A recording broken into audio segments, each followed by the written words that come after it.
digging it. I love it. Okay. We're live. We survived. Barely. Yes. We survived. Show 9. 9 shows in a row. At night. I only had the thing said 4 people as I was making my way over to, actually no, 4 people last night, and then when I woke up this morning it was 10, and then we ended up having 17. Awesome. So that was really cool.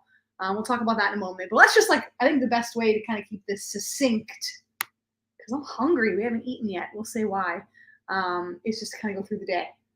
Do it. So we woke up and we decided to go to a different market, farmer's market. Yeah, grass market. Grass market? Grass? Yeah, it's not hay market. Grass market, which is by at Grass Market. Which is not the one that's walkable by us here. Yeah, we'd take a and everyone said, "Oh, this is the bigger market, and this is the most amazing market." It's so wonderful. So we got the bus, and we went, and oh my god, it was just like people-y. And it was 11 a.m. and there were people were in full-on drinking mode. Oh yeah, patios. They were enjoying their patios at 11 a.m. with their White Claws. No, it wasn't 11. It was 1. Was it? Yeah, by the time we got down there, it was 1. So that was kind of a bust, but that's fine. So we came back and you ended up going to the grocery store. And then I had a coaching call with Jean-Louis Rodrigue, who's my movement and acting coach. And we just debriefed about the whole experience.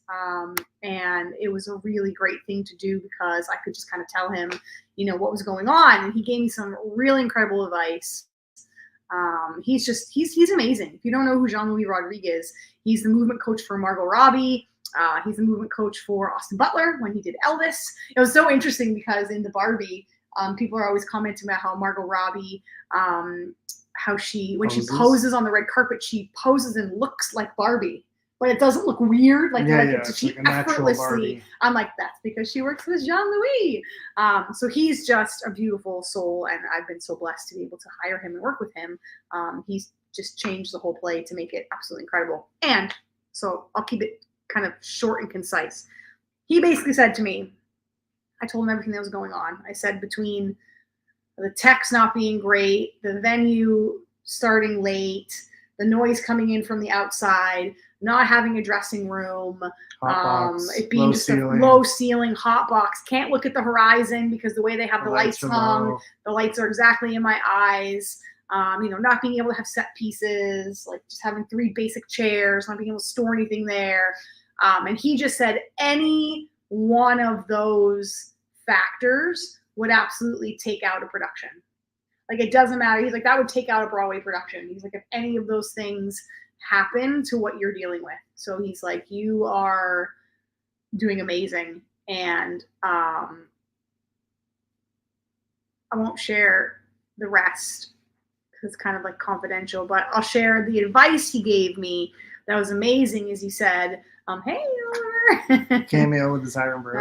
He said, you have to take it in and you have to make it part of the performance. So he said, this skill for you, you're going to be untouchable. He said, after this experience, because this skill, he was saying, if it's a hot box and everybody is sweating, which they are, he's like, there could be points where your character goes off script and just says oh my God, it's so hot in this club, or it's so hot, in this gym. Why is the gym so hot? My God, the air conditioning must not be working. Do you guys feel hot too? Or I did it tonight with the banging. There was of course, people laughing and people banging and, and when I was shamed, I was like, what is that banging? I was like, don't pay attention to that. Me. It's all about me. I wish they would shut up out there. It's so I was kind of going off script, and he said there's 1 or 2 things. You can either, what did he say? You can make it the enemy or you can make it conflict. And you have to just look at it like that. Don't pretend it's not happening. You have to play with reality, adjust the relationship to the audience, and use it as a way of being truthful, inject it into the character. Let the truth of the situation win. And that was pretty cool. So that was great advice. Because that is something I can control. I can't control all the other stuff, but it is really stretching me as an actor. And we were talking a little bit about the critics and things, and he was just saying, Oh my God, Susan, I can't wait to tell you that we saw Susan. I met Susan. I met the Susan. Oh my God. But he was just saying, if that's the kind of way they're running the production, well, then those are the kinds of reviewers that you're, attracting in the space. You're not going to get quality, kind of thing. So don't take it personal, kind of stuff. So that was really grounding to have a call with him and to get his insight and to know that I'm doing a great job. Yeah, great perspective. Like even that, like I never even looked at it that way. Like you think about the venue and who the venue is attracting, and it's like, yeah, you're right, because like a lot of the better critics or reviewers, they know this place, they know it inside and out. They've been here 20 years, whatever, and like I don't know, it'd be the equivalent of us like saying, oh, you should try this restaurant, right? And then like us being like, don't go there. You're not going to go. Don't go to the restaurant. You're not going to like it. So it could be the same, right? Like, and that's horrible because that's not your fault. No. Right. But it's true. Like you're attracting that person to come to that space. That's already a flaw. And Jean-Louis was saying like he gets asked to teach at a lot of different places, and before he ever teaches, he asks like, are there windows? Is there going to be noise? Is there a place where we can rest? Is there just like, what's the ventilation like? Is there air conditioning? And he was telling me like Christoph, his partner, had to teach a class that in a place where there was no air conditioning. And he said the students were like getting headaches, and like, cause it was so hot, it was like hot box. Honestly. And that's essentially what my theater is, like a hot box. Like it's like, it looks like it feels like you're walking into hot yoga. If you've ever done a hot yoga class, that's like, it's pretty hot. That's what it feels like you're like walking into. So he was like, you can't do anything about it. He was like, can you move venues? And I'm like, no, we're not allowed to do that. He's like, okay, then you got to work with it. You gotta not pretend that it's not happening and not pretend that it's not there. So that's my focus, I guess, for the rest of the run here, is to do that. We got in there and it was the tech guy that screwed everything up. And I was like, no. And then I was like, oh my God. I'm like, Eric, we have 14 people coming. Like, we can't screw it up. We We're were already late. The show before me runs 10, 15 minutes over, like classically. And last night of that. And I was like, oh my God, we can't have this tech guy again. He screwed everything up. He started on the second page. He missed all the cues.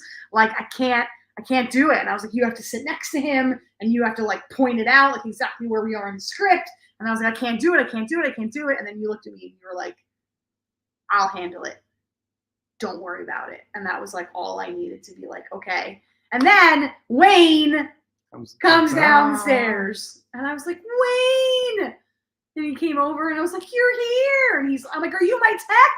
And he's like, yeah. And I'm like, oh. He goes over, he gives me a big hug.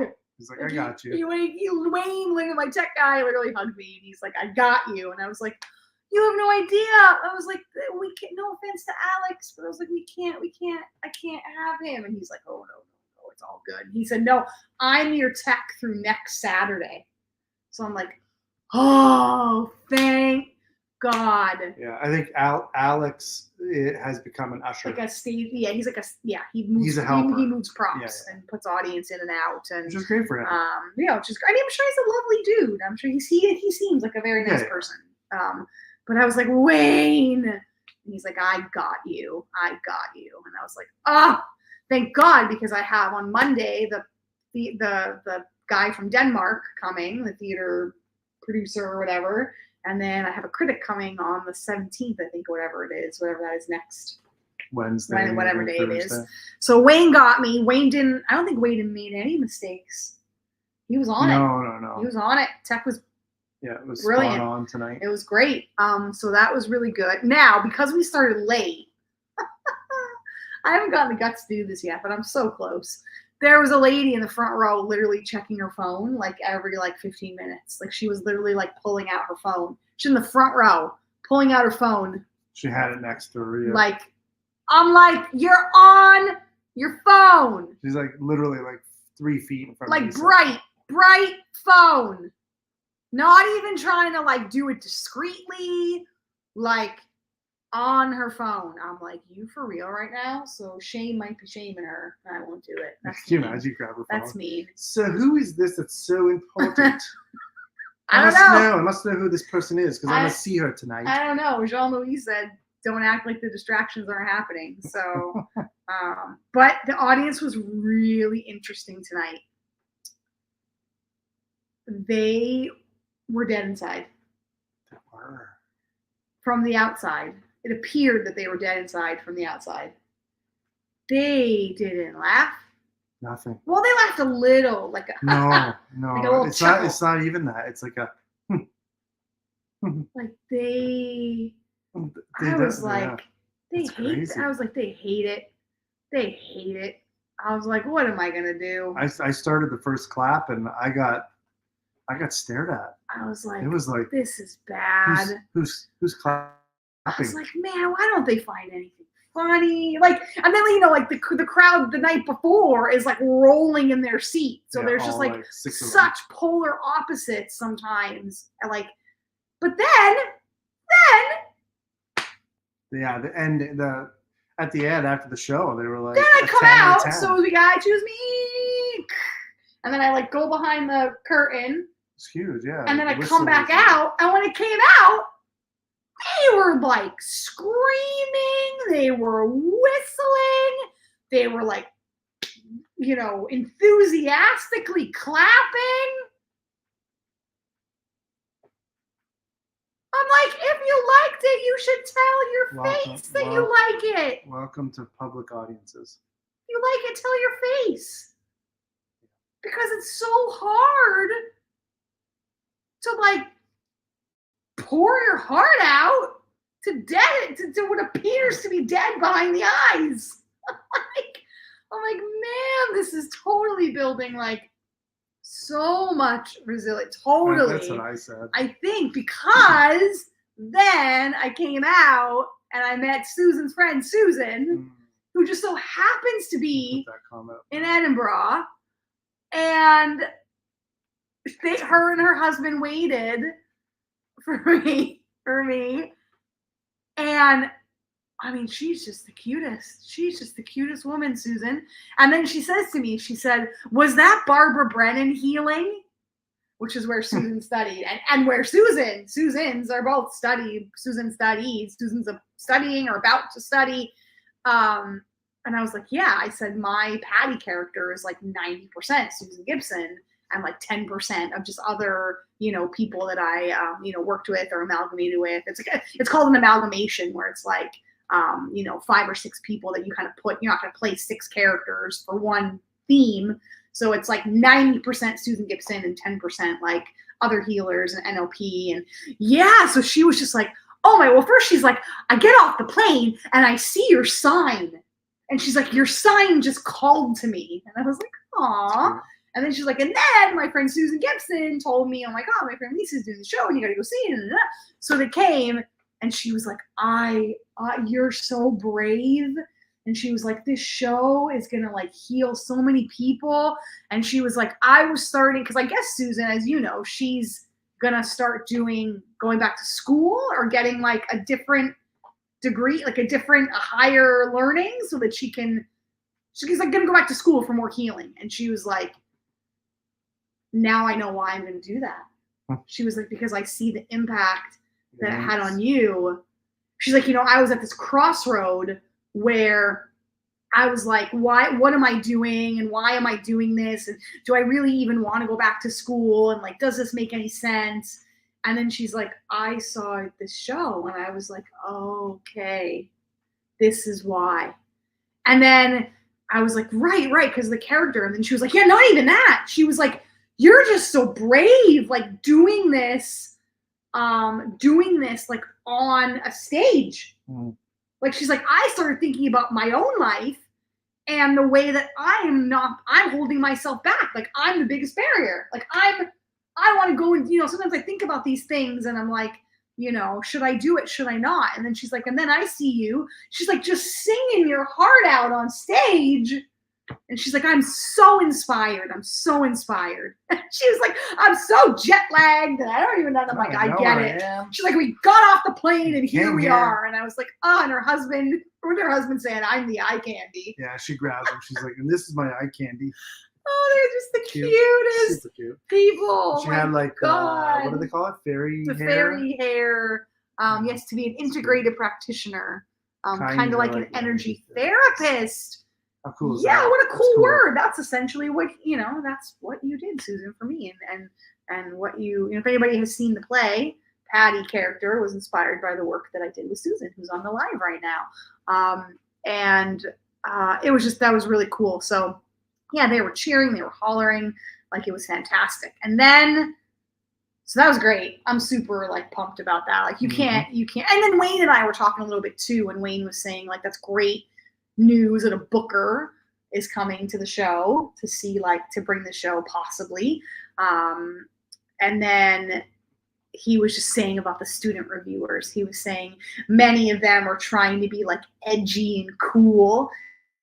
And that's why, like, you're gonna get like he just said student reviews are crap and just don't even like give that. Because even Jean-Louis, I was like, is my show like bad? Because this is a time where everybody's posting about their 4 and 5 stars, and like every other show you see is like 5 star, 5 star, 5 star, 5 star. And I'm like, Jean-Louis, I'm like, does my show like suck? And he's like, no. And he's like, you think I would let you? Like, he's like, absolutely not. He's like, do you think I would let you like put up a show like that? And he's like, my God, your show is expert and it's excellent. And he was like, you cannot worry about what the critics say. And that's their dreams that they left on the shelf, and now they're taking it out on you. And so we had to go. And then Wayne said the same. He was like, don't listen to the students. He's like, they don't have any pull. He's like, they're threatening that people aren't going to come for tickets. Well, we had 17 people tonight, so it's resonating. And I even made a joke after, like everybody laughed. I was like, you see the show and you either go, wow, my parents are amazing and I love them so much. Or you go, okay, I've got some healing to do, or thank you for, sharing my story. Talk to somebody and there was a family in the back. I don't know if you saw them. And I was like, this ain't going to go well. It's a teenage boy and his parents. And I was like, I'm sorry you chose the show. But the teenage boy, he looked really kind of bored throughout it. But then at the end, he was like enthusiastically clapping at me. And I was like, the girl on the right, she like loved it. I kept seeing her smiling and like, did you see her? Very front right. There was a woman in the back who was like fanning herself because it was so hot. Yeah, there's 2 people. She was really smiling. Fanning. When I said you don't have to be smaller to be loved, she was like,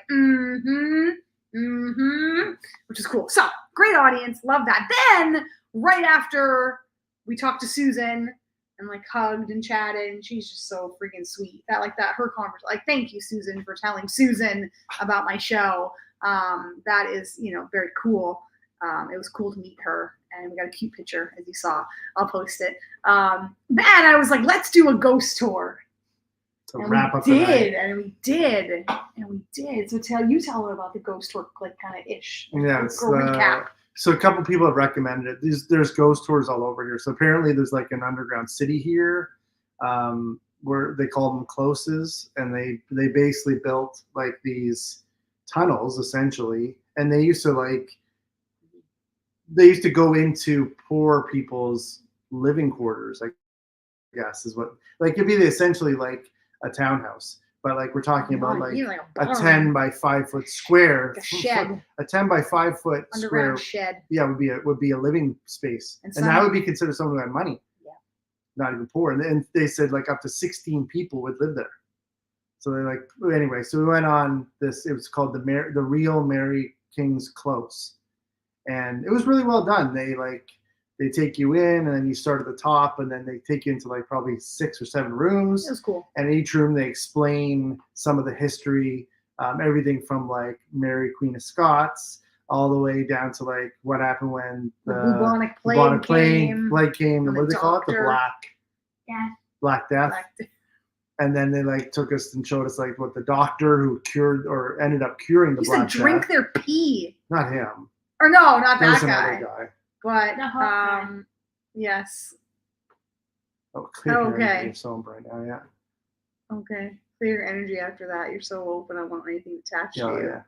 Yeah. Yeah. Yes, it was. There was like a ghost, and yeah, it was pretty cool. And then there's like a room that you could go in. That was like basically the lowest room in the close. Yeah, it was really well done. It was really cool. It wasn't too scary. I didn't. I was trying to think if there was anything that really stood out. No, it was just really. It was a nice combination of like creepy but not creepy, and like. Well, when you went into the creepy room where the little girl that died.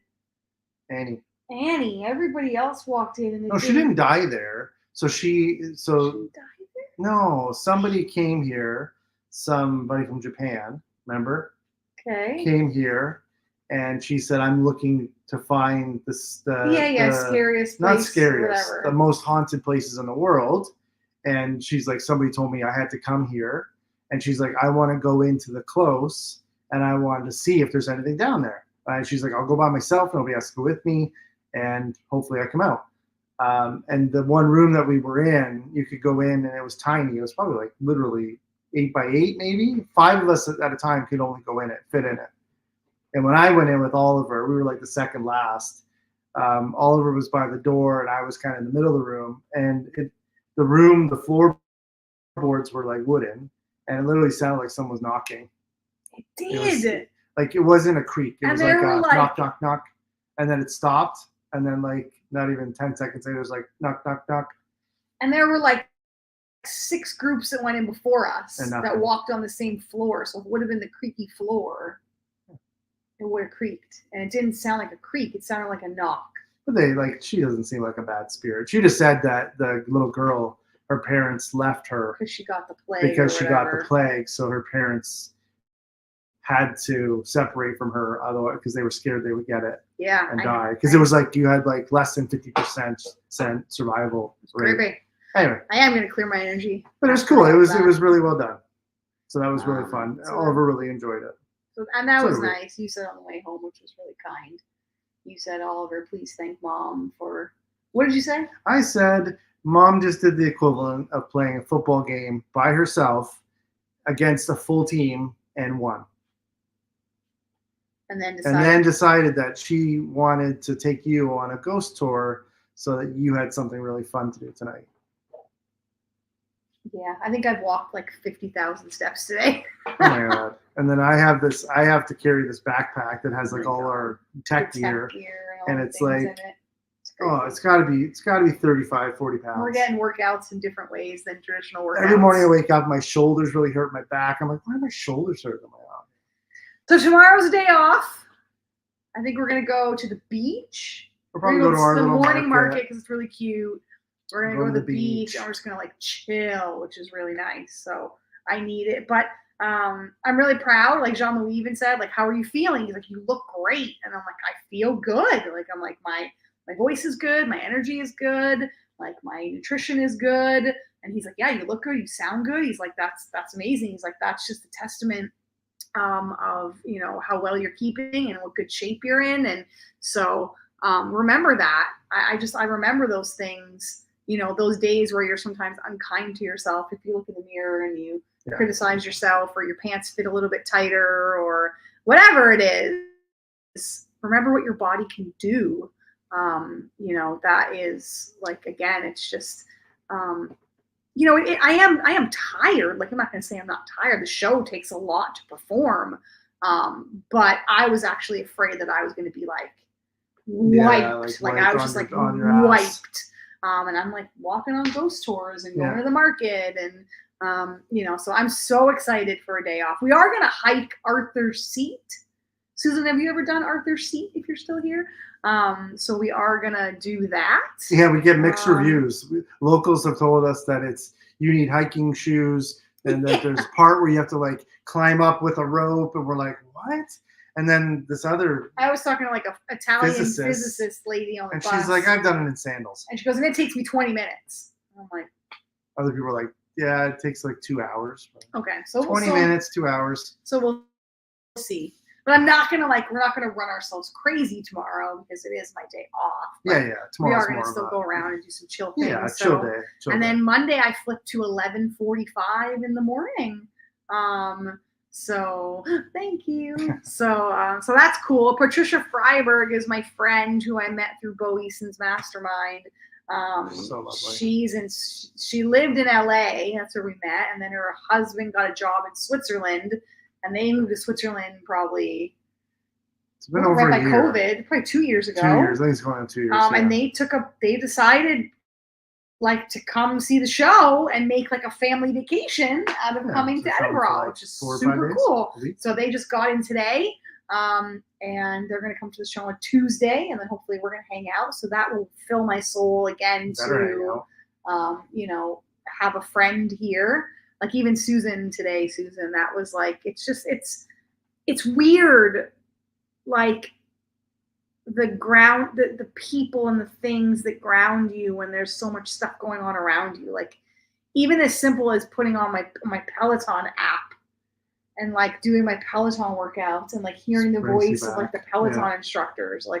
I'm okay, I'm good. It's safe, it's known, it's just there. I don't know, it's just weird. Your routines and your habits for me are really grounding, and then just seeing people that are lovely humans that want you to win. That's really nice too. So tomorrow hopefully will be a beautiful day. Jean-Louis today was very grounding. Even doing these lives and just being able to talk to you guys is really helping me. It's just helping me kind of debrief and recap, and Bo is really big on that, where it's you can't move on to the next day if you don't end it and debrief, Good, just kind of get it out. And it's that's kind of what this has been for me. So I just want to thank you guys for listening and being here, because hopefully I'm serving you with useful things that if you're thinking of doing a festival or just life lessons. I just want to hear our experience. Yeah, kind of hear our experience. That's very cool, but it's also helping me. Hopefully I'm helping you, and just want you to know that you're helping me too. So yeah, so I will probably do a live tomorrow. Maybe we'll do it from Portobello. Yeah, who knows? Who knows? And that's what we'll do. Did we miss anything? I don't think so. The market, Jean-Louis, the ghost tour, Wayne. No, that's the it. tech, the audience. I hope on Monday that they tell their face if they like it. Maybe they'll be in better spirits when they have coffee first. 11:45. Maybe that's what it is. I'm hoping. Maybe But it's all right. It's like I said, when I go watch shows, I'm aware that I'm not always I'm not always over the top. Yeah. So same. I think they're afraid they're gonna screw me up or something. You know what I mean? I think they're afraid to have an emotion. That's what I get from their faces. It's different because it's not. I don't know. It's just weird. It's different because it's not comedy. I think they don't know what to do with it. Yeah, it's I still remember the first time I ever saw your show. I was I felt like I was watching a movie live. Imagine going to a movie set. Yeah. And they tell you when to clap. They tell you when they want to applaud. Right? True. You don't just applaud if you like something. True. Unless it's a comedy, then you laugh. But for the most part, that's how I felt watching it, because you are dark and you are away from the actor, and it's you are looking in to that perspective. Anyway. True. It's all good. It's building skills for life. Yes. And it's all good. Well, yes. Thank you. Pam, did you put up the I yeah, I did. on the right view? Thank you. All right, guys. Well, I hope whatever the rest of your day brings for you is lovely. We're going to go eat because we're starving. Yes. Eating at home, and you went and got groceries, which is great. So we're going to make a little charcuterie board. I could have a little bit of dairy. I'm going to have a little bit of wine. They do halloumi right here. I don't have to sing or do anything tomorrow, so I'm going to celebrate the 9-day stretch and whatever in God's sake the wins have been, because we know what the struggles have been. So we're going to celebrate the wins, and that's it. See you tomorrow. That's it. Thanks for being here. Love you guys. Bye. Bye.